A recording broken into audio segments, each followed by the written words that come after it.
नमस्कार। प्रस्तुत है आज का चिंतन। आज जिस तेजी से परिवार विघटित होते जा रहे हैं, उससे कहीं ज़्यादा तेजी से नन्हे नन्हे बच्चे समाज में विघटन की स्थिति उत्पन्न कर रहे हैं। जगह जगह खुलती आतंकी पाठशालाओं में विघटनकारी कार्यों में दक्ष हो रहे ये मासूम बच्चे कहीं तो इसका प्रयोग करेंगे ही। आखिर वे क्या कारण है कि मासूम बचपन अपराधों की भट्टी में तपने लगा है। मानव मस्तिष्क नकारात्मक और सकारात्मक दोनों भावों से युक्त होता है।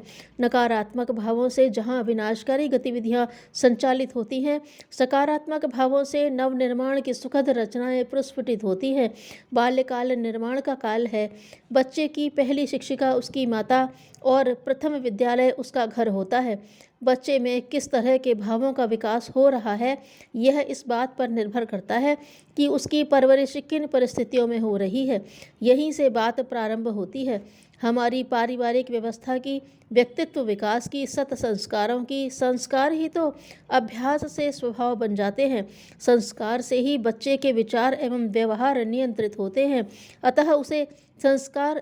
अतः जैसे संस्कार उसे दिए जाएंगे, उसी के अनुरूप उसका विचार होगा, जिसे वह व्यवहार के द्वारा क्रिया रूप में परिणत करेगा। अधिकतम भौतिक संसाधनों को शीघ्र जुटा लेने की इच्छा के कारण पारिवारिक सदस्यों में कभी न भरने वाली खाई उत्पन्न होती चली जा रही है। मनमुटाव, तनाव एवं बिखराव हर परिवार की कहानी बनती जा रही है।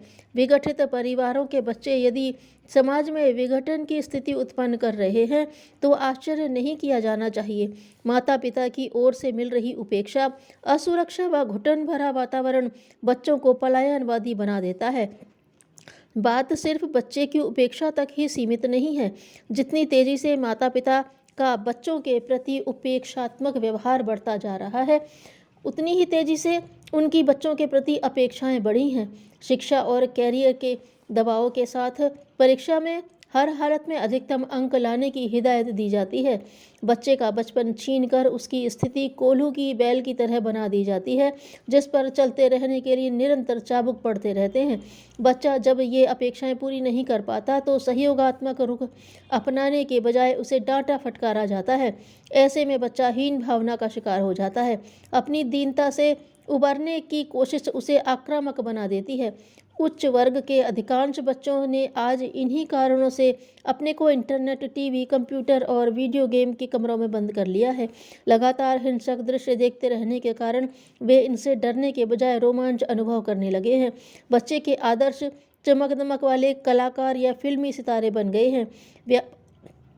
व्यापार जगत की भूमिका भी बच्चों को दिग्भ्रमित करने में पीछे नहीं है। विपणन विशेषज्ञ इस बात को अच्छी तरह समझते हैं कि खरीदारी में बच्चों के फैसले निर्णायक होते हैं, अतः वे भी इसका पूरा फायदा उठा रहे हैं। 5,000 करोड़ रुपए का विशाल बाजार आज सिर्फ बच्चों के उत्पादों पर लगा है। सादा जीवन, उच्च विचार की अवधारणा तो अब अतीत का विषय बन चुकी है। शिक्षा पहले दान या सेवा के रूप में दी जाती थी, अब तो यह भी व्यापार का साधन बन गई है। माता पिता द्वारा अंग्रेजी माध्यम से अपने बच्चे को पढ़ाने की ललक ने इस व्यापार को फलने फूलने में भरपूर मदद की है। स्कूल की मनमानी फीस देकर बच्चों को स्कूल के हवाले कर अपने कर्तव्य की इतिश्री मान ली जाती है। दूसरी ओर ऐसे भी बच्चे हैं जिन तक शिक्षा का प्रकाश पहुँच ही नहीं पाता। आज़ादी के 78 वर्षों के बाद भी भारत में प्रतिवर्ष 1,37,00,000 बच्चे अशिक्षित, निरक्षर रहने को अभिशप्त हैं। समाज व्यवस्था के इन विकृत स्वरूपों के कारण ही बच्चे आज आक्रामक बन गए हैं। जिस प्रकार वर्षा का जल सभी पौधों पर समान रूप से पड़ता है, परंतु प्रत्येक पौधे की प्रकृति के अनुरूप ही लाल, पीले, सफ़ेद विभिन्न प्रकार के पुष्प खिलते हैं, उसी प्रकार बच्चों का व्यक्तित्व निर्माण उनके संस्कारों के अनुरूप ही होता है। परिवार बालक की प्रथम पाठशाला है। बच्चों में सुसंस्कारों की स्थापना का प्रथम प्रयास भी यहीं से शुरू करना होगा।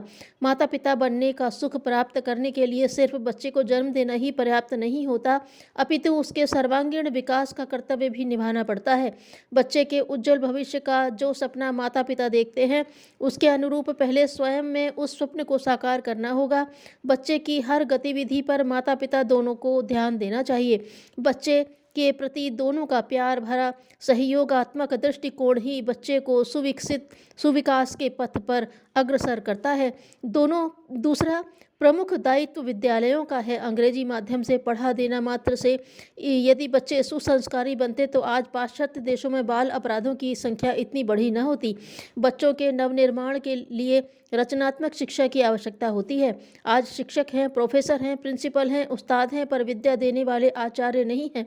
जो स्वयं भोगी हैं वे बच्चों को त्याग कैसे सिखाएंगे? जो स्वार्थांध हैं वे दूसरों को तपस्वी कैसे बनाएंगे? कहावत है कि अंधे नैव नियमाना यथांधा। यदि अंधा किसी को मार्ग पर लेकर चले तो अपने साथ उसको भी गिराएगा। आचार्य पद की महानता का वर्णन करते हुए अथर्ववेद में कहा गया है, आचार्यो मृत्युर्वर्णः सोम ओषधयापयः, अर्थात आचार्य मृत्यु रूप होकर संसार की निस्सारता का उपदेश देने वाला, जल रूप होकर पापों से शुद्ध करने वाला, चंद्रमा रूप होकर हृदय के लिए आह्लादकारक, औषधि रूप होकर शरीर को क्षीणता से बचाने वाला और दुग्ध रूप होकर शरीर को पुष्ट करने वाला है। आज आचार्यों को अपने इसी स्वरूप को पुनः स्थापित करना होगा। माता पिता अपने बच्चों को उनके हाथ सौंपकर जो विश्वास उन पर करते हैं उस विश्वास की रक्षा अपनी उच्च कर्तव्य परायणता से करनी होगी। माता पिता एवं शिक्षकों के साथ बच्चे साहित्यकारों, बुद्धिजीवियों को भी इस क्षेत्र में प्रयास करना होगा। सरकार को भी चाहिए कि वह अपने व्यावसायिक दृष्टिकोण त्याग कर धर्म, दर्शन, संस्कृति जैसे क्षेत्रों में अधिक से अधिक निवेश करें। बच्चों को गुमराह करने वाले साहित्य एवं दूरदर्शन के कार्यक्रमों पर तत्काल प्रतिबंध इस दिशा में एक महत्वपूर्ण कदम होगा। स्थान स्थान पर संस्कार एवं अहिंसा प्रशिक्षण केंद्र चलाए जाने से निश्चित ही भटके बालमन को सही दिशा में लाया जा सकता है। हमारी नैतिकता को झकझोरती वर्तमान समाज व्यवस्था में बच्चों के नवनिर्माण के लिए आमूल चूल परिवर्तन की यह अनिवार्य आवश्यकता है। व्यस्त मनुष्यों को आंसू बहाने के लिए समय नहीं रहता।